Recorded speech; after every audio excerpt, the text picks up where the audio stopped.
Well, as we head into the final months of the year, that's when the stress really seems to pile on. And there are some strategies to help you deal with that. I'm here at Promise Healthcare, sponsoring our segment today. We're hanging out with Jessica Mandrell, a psychiatric mental health nurse practitioner. Jessica, thanks for being with us. Good morning. Tell us a little bit, before we dive into all of the stress chat here, a little bit about your role here at Promise Healthcare. So as a psychiatric mental health nurse practitioner here, I diagnose and treat mental health problems for kids and adults.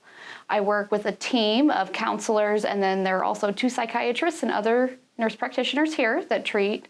And we do have a mental health case manager as well, who helps manage our patients. Okay, well, we're talking specifically about stress today. There are 2 different kinds of stress, normal stress and chronic stress. How do we differentiate between the 2, and when do we know it's time to maybe seek a little help to help manage it? Yes, so stress is normal, a normal response to events in a life. So a relationship problem, a deadline at work should create stress, and it helps you, it's called eustress, and it helps you get through a problem. However, if you are having stress to a point where it's interfering with your relationships, your sleep, your eating, you aren't functioning at your baseline level, that becomes a chronic stress, a problem. We need to seek help at that point.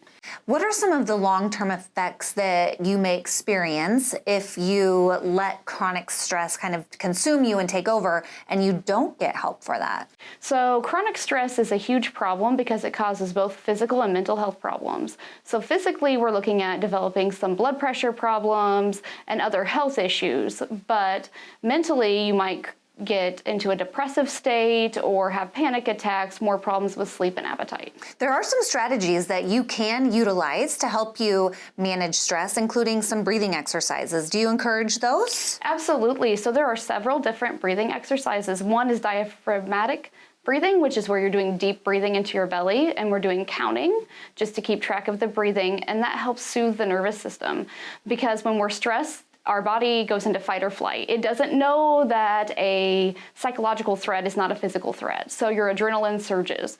So when you do the diaphragmatic breathing, then it soothes the nervous system and slows down those adrenaline symptoms. And I'm sure those are things that you go over with people when they come to visit you, maybe to seek a little bit of help. Time management also can help reduce stress. It seems like here, as we head into the final months of the year, time management seems to get away from us. How do you encourage people to take advantage of being more conscious of their time?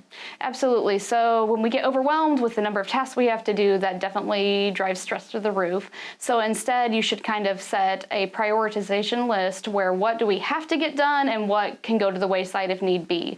And then you can set a schedule so that way you are aware of what you need to be doing from moment to moment to kind of stay on task.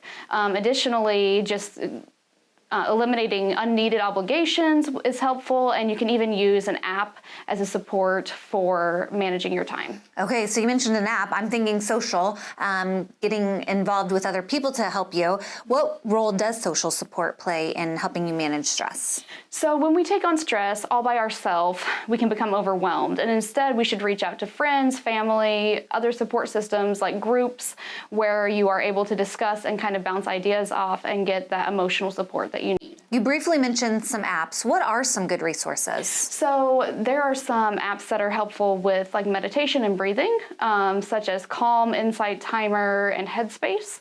They're pretty common ones. In fact, there's actually also on Netflix, there is a series by Headspace that is really helpful with both of those topics. Very good. Okay, so how does someone create a daily routine that's going to help eliminate some stress in their life?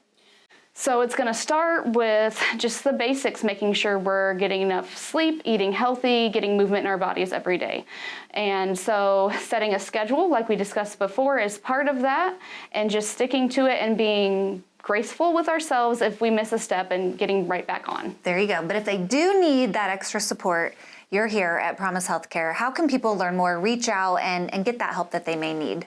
Yeah, so we have our website, which you can look at, and you can always call and schedule an appointment with myself or one of our other healthcare providers. Very good. Jessica, thank you so much. These are great tips for people who may be experiencing a little bit of stress this time of year. And if you want to learn more about how to manage your stress or connect with our friends here at Promise Healthcare, who we do thank for sponsoring our summit today, we'll connect you at ciLiving.tv.